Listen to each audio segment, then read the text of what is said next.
ইমরান ছোটবেলা থেকেই স্বপ্নবাজ ছেলে। তার পরিবার খুব বেশি সচ্ছল ছিল না, কিন্তু ইমরানের মনে ছিল বিশাল একটা ইচ্ছে, নিজের জীবনে কিছু বড় করে দেখানোর। বড় কিছু হওয়া সম্ভব না। একদিন স্কুল থেকে ফিরে এসে দেখল তার বাবা মাথা নিচু করে বসে আছে, কাজ না থাকায় খাবারও ঠিকমতো নেই ঘরে। ইমরান চুপচাপ দাঁড়িয়েছিল, কিন্তু ভেতরে ভেতরে তার আত্মা কেঁদে উঠেছিল। সেই রাতেই সে ঠিক করল, পরিস্থিতি যত কঠিনই হোক, আমি হার মানব না। পরের দিন থেকে ইমরান নিজের উন্নতির জন্য কঠোর পরিশ্রম শুরু করে।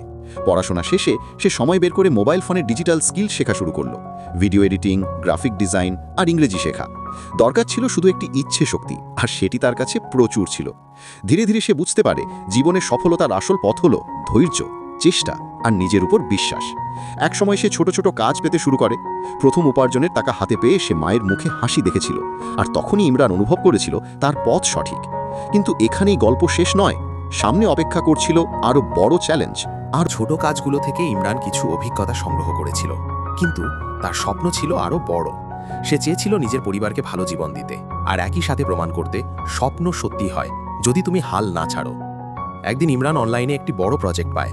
কাজটি কঠিন ছিল, ডেডলাইন খুব কম। অনেকে তাকে বলেছিল তুই পারবি না, কিন্তু ইমরান নিজের উপর বিশ্বাস হারায়নি। 3 রাত জেগে ক্লান্ত শরীর নিয়ে মনোবল না হারিয়ে সে কাজটি শেষ করে। প্রজেক্ট ডেলিভারি করার পর ক্লায়েন্ট তাকে লিখল, you have talent, you will go far, keep working. এই একটি লাইন ইমরানের ভেতরের আগুনকে আরও জ্বালিয়ে দেয়। এরপর ধীরে ধীরে তার কাজের মান ও আত্মবিশ্বাস দুটোই বাড়তে থাকে।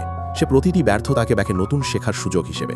তার ইউটিউব চ্যানেলেও সে মোটিভেশনাল ভিডিও বানাতে শুরু করলো, যেন অন্য যারা সংগ্রাম করছে তারাও সাহস পায়। একসময় ইমরান নিজের পরিবারকে নিয়ে নতুন বাড়িতে উঠল। বাবা মায়ের চোখে গর্বের জল দেখে সে বুঝল কোনো মানুষই ছোট নয়, ছোট হয় শুধু তার চিন্তা।